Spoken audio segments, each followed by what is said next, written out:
നെന്മാറ ഇരട്ടക്കൊലക്കേസ് പ്രതി ചെന്താമരയെ പിടികൂടിയ രാത്രി നടന്ന ജനകീയ രോഷത്തിൽ പോലീസ് കേസെടുത്തിരിക്കുകയാണ്. പൊതുമുതൽ നശിപ്പിച്ചതിന് കണ്ടാലറിയാവുന്ന 14 പേർക്കെതിരെയാണ് കേസ്. പാലക്കാട് നിന്ന് പ്രസാദ് ഉറുമ്പശ്ശേരിയുണ്ട്. Prasad, good morning.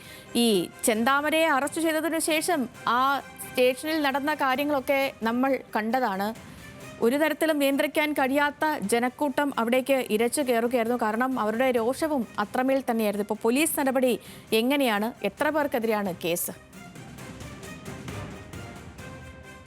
ലക്ഷ്മി, കണ്ടാലറിയുന്ന 14 പേർക്കെതിരെയാണ് ഇപ്പോൾ നെന്മാറ പോലീസ് കേസെടുത്തിട്ടുള്ളത്.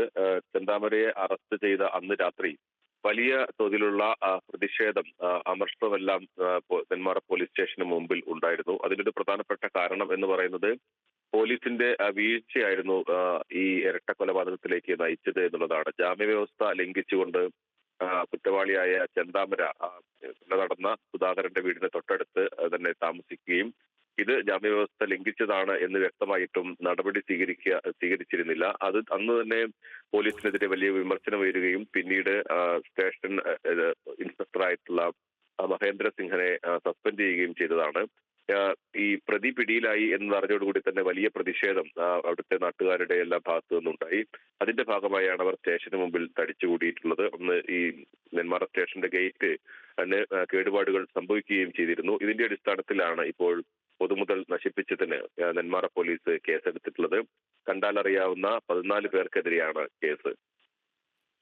ശരി പ്രസാദ്. ഒരു നാടിനെയാകെ ഞെട്ടിച്ച നെന്മാറ ഇരട്ടക്കൊലപാതക കേസ്, ആ കൊലക്കേസ് പ്രതി ചെന്താമരയെ കസ്റ്റഡിയിലെടുത്ത് സ്റ്റേഷനിലേക്ക് എത്തിക്കുന്ന സമയത്താണ് അവിടെ വലിയ ജനകീയ രോഷം ഉണ്ടായത്. ഈ നാട്ടുകാരെ ഒരു ഘട്ടത്തിൽ തടഞ്ഞു നിർത്താൻ പോലും പോലീസ് നന്നേ പണിപ്പെട്ടു. പോലീസ് സ്റ്റേഷന്റെ ഗേറ്റുകളൊക്കെ തകർന്നു വീഴുന്ന അവസ്ഥയുണ്ടായി.